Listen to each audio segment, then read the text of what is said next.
Здравствуйте, уважаемые телезрители! В эфире программа «Саясат Касаяхат». Сегодня мы будем говорить о новой роли ШОС и о том, как расширение Шанхайской организации сотрудничества повлияло на Центральноазиатский регион, и будет ли создан новый центр силы, и каково будущее вообще этой организации после вступления туда двух довольно крупных региональных держав, таких как Индия и Пакистан. Для обсуждения этой темы мы пригласили члена Кыргызского совета по международным отношениям и безопасности, политолога Алмаза Таджибая. Здравствуйте. Здравствуйте. Тогда к вам сразу первый вопрос. Как вы оцените последнее заседание ШОС в Циндао? И часть экспертов говорит о том, что новая роль все-таки ШОС увеличилась, да, а другие критикуют, что ничего не изменилось. Как после Циндаоской конференции по ШОС мы ожидаем новых каких-то движений в развитии этой организации? Конечно, она идет в развитии, если учесть, что организация была открыта в 1996 году. По инициативе, в основном, заинтересованность сотрудничества была Китайской Народной Республики и России, и к нему присоединилась пятерка. То есть она шла очень долгое время пятерка, и впоследствии присоединилась Узбекистан, да? То есть сейчас шестерка.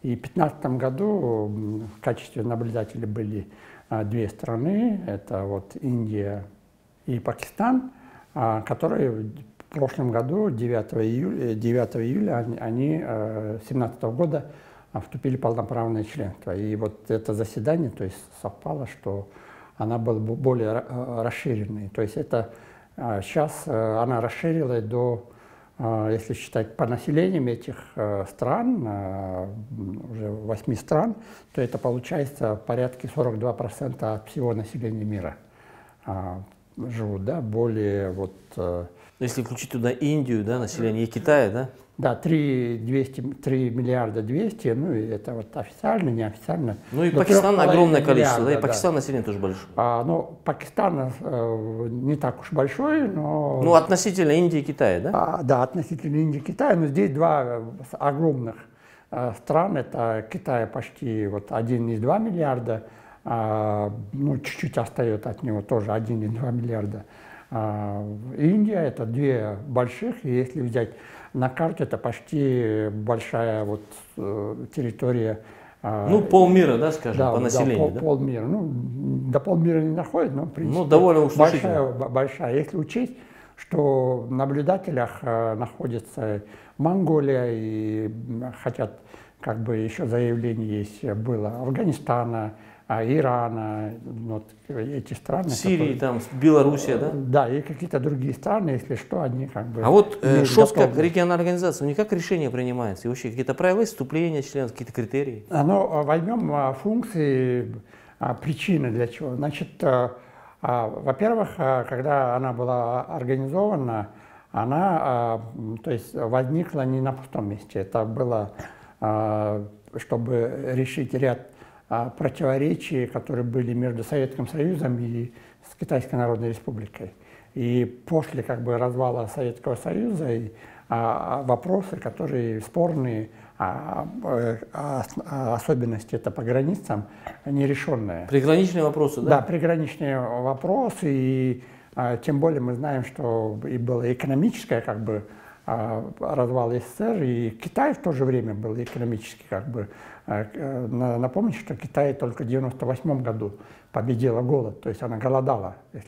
То есть был отпуск продукции, 30 грамм риса, она находилась только в 1998 году. То есть они только в 1998 году достигли продовольственной безопасности, да? Да, то есть благодаря, может быть, и от силы решения этих вопросов глобальных, ШОС и из истории она разрасталась, и она, время показывает, что она, если не активно, но она все-таки способствовала развитию этих стран, экономический ряд проблем. И одна из функций — это, конечно, борьба с терроризмом, сепаратизмом, экстремизмом, да, то есть направление. И она сейчас имеет более 10 функций работы. Но это даже, если взять по военному, то есть она не военный блок, больше всего это политический блок, решением в уклоном в экономику, ну, тоже там нету такой активного экономического сотрудничества, но и больше, наверное, культурологического. А вот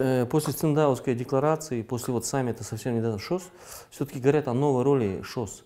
Вот экономический потенциал, как он увеличился? Что-то новое есть в роли или все-таки это так, больше экспертная оценка? Здесь нельзя обобщенно все страны, которые сейчас входят в 8 стран, да, то есть игроков, да, сейчас идет, как бы, значит, новые страны, и нужно по-новому притереться между этими странами, наладить. И нельзя в общем, что это одна, как бы, едиными интересами, да, то есть там есть, каждая страна берет то, что ему необходимо, решение каких-то проблем. Допустим, а вот основная причина, почему так столько стран, около 20, стремится вступить уже в ШОС, и вот Иран на очереди, да, как бы, почему Индия и Пакистан туда вошли? Вот.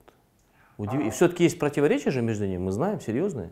Но если учесть, что у Индии не только с Пакистаном противоречия, но и по границам с Китаем, да, там в Гималаях, вот там перевал Суачин, да? Да, перевалах. Поэтому и каждая страна, в принципе, могут закрыть на какие-то неудобные проблемы, но в общем, если это выгодно, они вступают в эту организацию. Если вот взять Россию, она больше заинтересована решение проблем терроризма, экстремизма, да?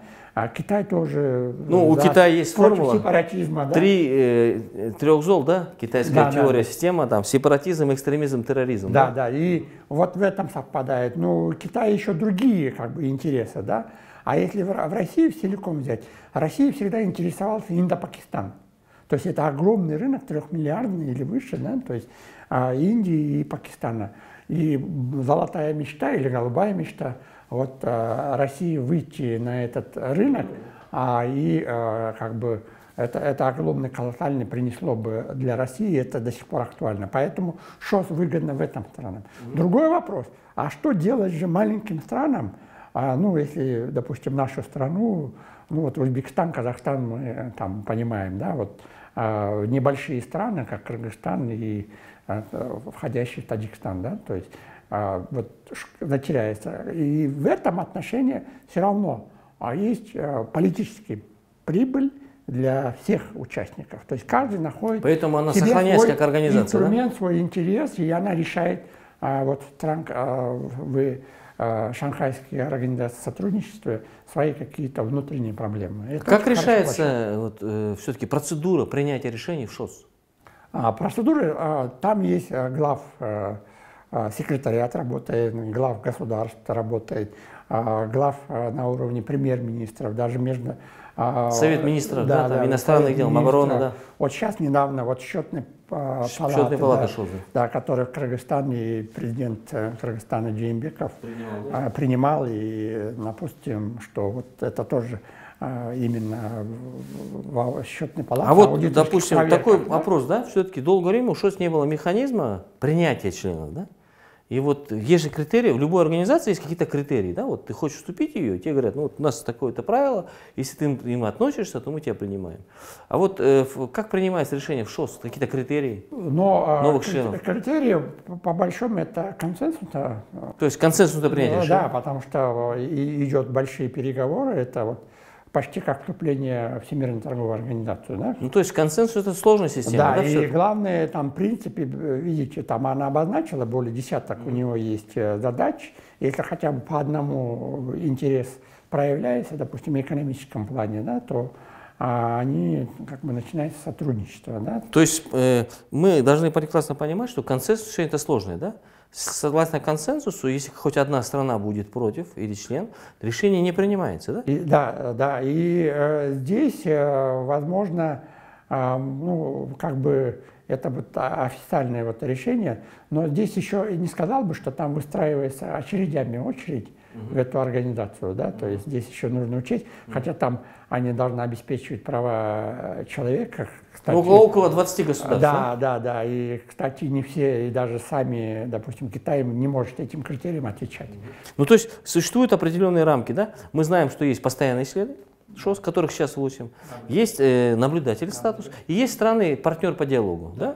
То есть все эти стадии. Вот все-таки одновременно с Индией и Пакистаном заявку подавал Иран. Ну, почему-то они прошли, а вот Иран, как вы думаете, Иран в будущем будет вступить в ШОС или нет? Ну, я не думаю, что если раз подавала, она не будет. Как бы обратно она будет стоять в ожидании, и, может быть, хорошие времена какие-то. И тут здесь, видите, возможно, интересно, почему, да? Ну, вот вопрос, почему, да? Почему?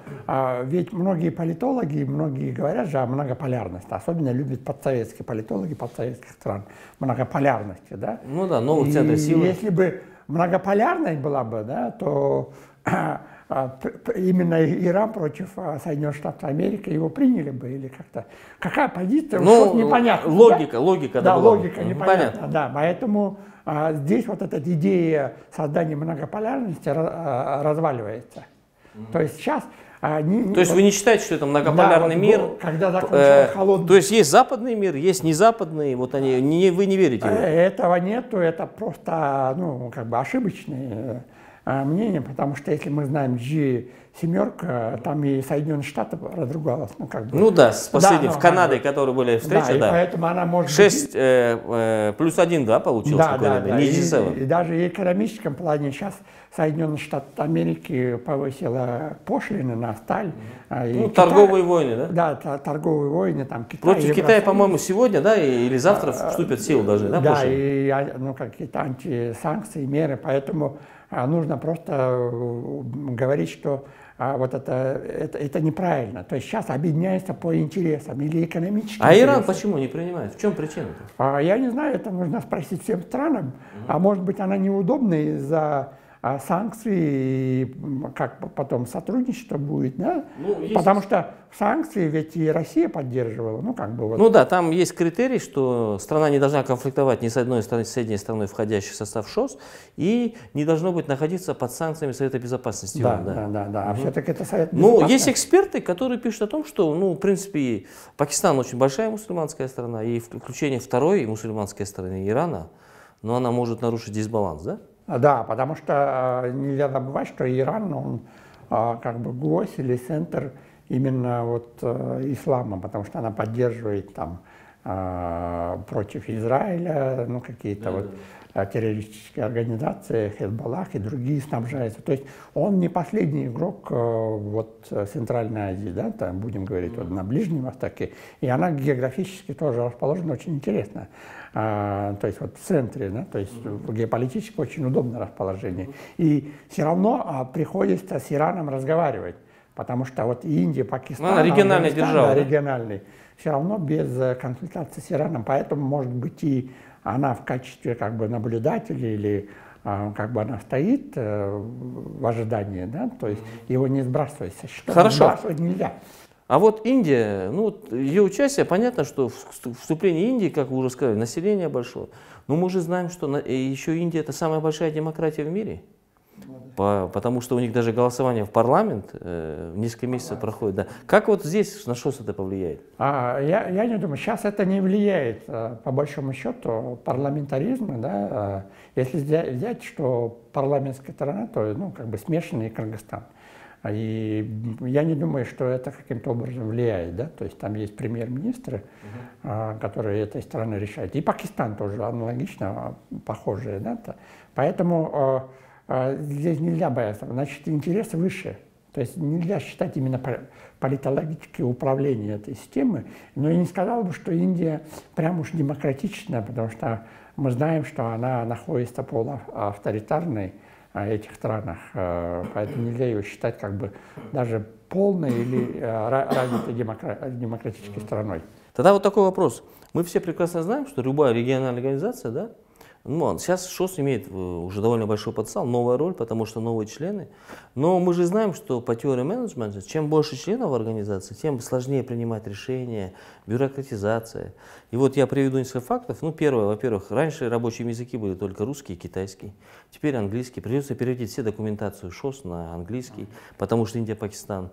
Ну, второй пример – это то, что, допустим, Индия и Пакистан, они могут иметь какой-то свой своеобразный взгляд там, на те же проблемы Афганистана или на какие-то другие проблемы. Да? Все-таки это же тоже дает какое-то большое давление на организацию. Я думаю, технически это несложно, принятие две страны, как бы два голоса, но она дополняет, потому что мы же, вот если взять Китай, ну, основной Китай и страны бывшей СССР, то есть взгляд два только, да, две страны, а здесь появляется иное, как бы, страны, которые были под английским, то есть англосаксонским влиянием, да, то есть интересный, да, опыт, да.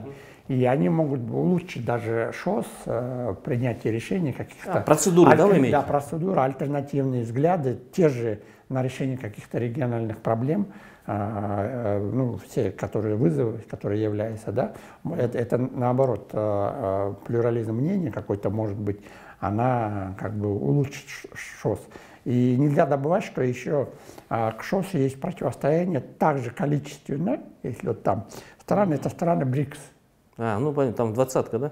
Да, 20 или в российском аббревиатуре это брюки. Ну, если брать основной костяк, то соприсутствие государства тоже влияет, да? Их около 20. Я хочу на примере этого БРИКСа, что те страны, которые имеют ресурсы, заинтересованы, допустим, Китай в ресурсах, да, по линии БРИКС, да, и вопрос задается в ШОСе, что экономически в чем заинтересованы, ведь мы знаем, что каких-то именно природных ресурсов, да, ну, кроме вот Казахстана, там, минеральных, углеводородных и России, да, то есть вот намного выгоднее был бы БРИКС. Да, допустим, там Бразилии, да, очень... Но БРИКС, кстати, тоже критикуется, считает, что там большие есть тоже проблемы свои. Как вы относитесь к тому? Поэтому вот интересно, да, то есть каково будет сравнение, да? Да, сравнением каково будет, да, нежели бы, может быть, еще Бразилию пригласить, да. Вот как вы относитесь к тому, что многие эксперты говорят, ШОС должно иметь экономическое наполнение, то есть должны быть крупные инвестиционные проекты.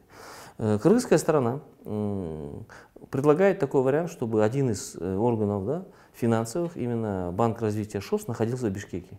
Я думаю, это правильно, потому что мы знаем, что есть антитеррористический центр ШОС, он в Ташкенте находится. Да.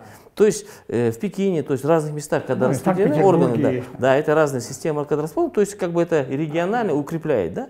Но вот Банк развития ШОС, он бы мог осуществить какие-то большие инвестиционные проекты для всех стран ШОС, чтобы мы не только вертикально, да, но и горизонтальные экономические связи имели. Как вы относитесь к этому? Это как вот Банк развития ШОС? Вот эту линию нужно, ну, как бы дальше точить. То есть именно Кыргызстан сейчас имеет возможность вот эту инициативу сделать. Хотел бы напомнить, что был основан как бы и Всемирный валютный фонд, более 100 тысяч долларов, да, то есть вот именно фонд вот этих стран, да, то есть она и имеет потенциал увеличения по инвестициям. Вот. И очень сейчас именно Китай заинтересован в выход на именно транспортные узлы. И ШОС играет огромную роль. И в этих транспортных узлах, почему был принят, вот в начале вы говорили вопрос, потому что железный транспортный узел, именно который Китай и Китай, Кыргызстан, Узбекистан. И инвестиции, которые, то эта ветка не только выход на Каспий и Средиземное море, да, то есть в Европу, но и она прокладывается, другая ветка идет в Индо-Пакистан. Ну да, то есть это получается такой, да, разветвленный. Да, и поэтому эти страны были заинтересованы присоединиться. Я хотел бы напомнить, что вот мы, к сожалению, отстаем от глобализации. И наша страна очень, то есть присоединилась именно вот к системе глобализации, которую привел Китай через инфраструктуру, да, вот. И мы как бы зацепились, и к этому тоже хотят в глобализационном процессе участвовать и Пакистан, а даже не Пакистан, это будет выгодно и соседствующему Афганистану. Ну, он, кстати, стремится тоже в ШОС активно. Да. Тогда здесь сразу встречный вопрос. Мы знаем проблему Афганистана с терроризмом, да, там, гражданской войной, там, нестабильностью, да, уже не один год, скоро 40 лет будет. Сможет ли ШОС в будущем, да, вот, ну, стать одним органом, который урегулирует афганский конфликт? Как вы думаете? Но она как бы и решает, то есть как бы решено, во-первых, члены своего состава, да, если мы знаем все, откуда терроризм происходит, да, или откуда происходит это очень низкий социальный жизни этих странах, да, то есть бедность. Да, бедность. И если, почему, допустим, даже Кыргызстан в стране бедности, да, то есть если мы вот эти ветки транспортные через Китай будут проходить и уже инвестируется в нашу экономику страны, то мы будем подниматься. Все-таки мы поднялись из Всемирного банка из уровня бедности, да, там 1200 долларов на душу человека, да, то есть каким-то критериям. Вот, да, но и дальше будем развиваться, если мы будем присоединены к глобализации. Если в этих странах пройдут ветки, инвестиции, пройдут производство, да, то это решит социальный вопрос, и сама исчезновение терроризма, или как бы вот, да, она, просвещение, культура, да, то есть она сама собой исчезнет. Она будет естественной. Да, да, это естественный процесс. И в тех странах, где бедность и где нет рабочих сил рук, они уповают на, ну, пропагандируют всякие террористические идеи же для населения. И она от этого думает, оказывается, виноват там Запад. Но у ШОС нет уже, как у ДКБ, КСОР, так, ну, коллективных сил быстрого реагирования. Это все-таки как это? Донором безопасности сможет быть регионом ШОС? Но ШОС, в принципе, если даже вот она на политическом уровне, мы знаем, что она могут какие-то вещи среагировать быстро, и, допустим, закрытие границ или оказание какой-то помощи гуманитарной или военной даже, да, то есть не в рамках ШОС, но она полу такая, даже не военная. Это. И нельзя рассматривать, вот говорят же о многополярности, да, то есть если стран НАТО, есть страны Северно-Атлантический альянс, входит, это военный, у ШОС этого нету. То есть и тогда вот я отвечаю, почему она не отвечает полярности, да? То есть, ну понятно, то есть компонента нет. И да? даже нету понятия такого, как бы, однополярность. Мир, он как изменился, соткан, да? Как мозаика, соткан из разных интересов, в разных, и никому не запрещает в каких-то организациях участвовать. Вот главное, чтобы выгодно было. Завершающий вопрос. Вот Кыргызстан в 2019 году будет председательствовать в ШОС, но любая страна, которая представляет такой довольно внушительной организацией, она должна какие-то делать инициативы. Какие, вы думаете, Кыргызстан мог бы предоставить международные инициативы вот в рамках ШОС как председатель? Значит, здесь нужно именно посмотреть, что вот интерес новых стран, которые входят, да, то есть они тоже, наверное, будут как бы осторожничать, да, то есть в этих. Кыргызстан мог бы вот именно штаб-квартиру открыть. Именно это вы имеете, ну, банк развития ШОСа? Это нужно держать не уходом. Мы больше другого не можем как бы. Ну, то есть мы становимся финансовым центром, да? Да, финансовым центром, и этого нам достаточно будет и решение. И ну, как бы этого достаточно, потому что мы знаем, что претендует, допустим, Таджикистан, Узбекистан, да, и Казахстан в решении. Допустим, если Казахстан, он претендует на решение, ну, как бы он на политическом уровне, да, там решение каких-то конфликтов, каких-то вопросов, да, то в этом отношении мы должны вот именно эту линию держать, именно составлять то, что мы можем поднять, то, что мы можем предложить. Допустим, Россия предлагает больше они по терроризму, да, то есть и у них есть и опыт. И антитеррористический компонент. Да, антитеррористический компонент, да. Китайская Народная Республика, она больше экономически предлагает, да, вот. И интересно, что предложит, допустим, Индия и Пакистан, кроме получения ресурса, выхода на рынок, наш рынок. Ну, вы согласны с тем, что председательство Кыргызстана в ШОС, она будет место, и мы приобретем международный опыт все-таки, мы будем понимать, как принимается решение? В любом случае, как бы, когда переходит вот по эстафете, да, она имеет, ну, как бы, на принимающая сторона какие-то вопросы решить, ну, 90% успехом. Любой, который он поднимется, если из 100, но он обязательно какой-то вопрос, он решится пользу. Ну, то есть мы будем председательствовать, мы приобретем опыт, мы да, как принимается решение, да? Из истории это вот председатель каждой страны. А как это практически можно вложить, вот, и опыт, который, для чего он нужен будет его? Ну, во-первых, мы принимаем, во-первых, это имидж страны, репутация поднимается. Международный имидж, да? Международный, безусловно, международный имидж. И, во-вторых, вот именно мы как инициаторы, может быть, кроме от банковского сектора, да, то есть финансового, может, еще другие секторы, может быть, ну, это очень много нельзя сказать только одним повесткой выйти, да, то есть это может быть и антитеррористический центр. А мы можем стать международной площадкой, допустим, как вот уже мы были, допустим, там Бишкекский протокол 90-е годы, да, там урегулирование какого-то конфликта. Бишкек может в рамках ШОС стать этой международной площадкой, где мы бы выступали посредником, миротворцем? Но если взять конфликт, допустим, индо-пакистанский конфликт, да, то есть здесь, конечно, огромная страна, но я боюсь, что больше миротворческого опыта и у Казахстана.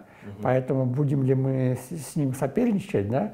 Другое дело, если... Ну, там тоже есть другая точка зрения, когда говорят, что Казахстан не справляется, так как бы, с этим, есть эксперты. Ну, может быть, в этом плане мы возьмем именно за стол переговоров Бишкеке, да, то есть Бишкекский саммит, как площадку, да? А именно по решению конфликтных, взять одеяло на себя и, ну, в принципе, сказать: Казахстан, вы большая страна, и, ну, как бы, давайте вот небольшой стране, Кыргызстану, которая очень, ну, как бы, разнообразная страна, интересная страна, здесь и Азия, и Восток, и разная культура, да, то есть...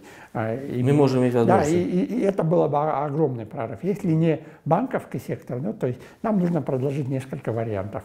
Первый вариант — это вот именно экономическая, финансовая столица. Вторая — именно вот, как вы предлагаете, конфликтная, то есть по решению, площадка, да? Площадку. Решение. И третий, возможно, площадка по военному сотрудничеству или против терроризма, перетянуть сюда, нежели вот, ну, как бы Узбекистан, да, то есть каким-то образом, почему бы и нет.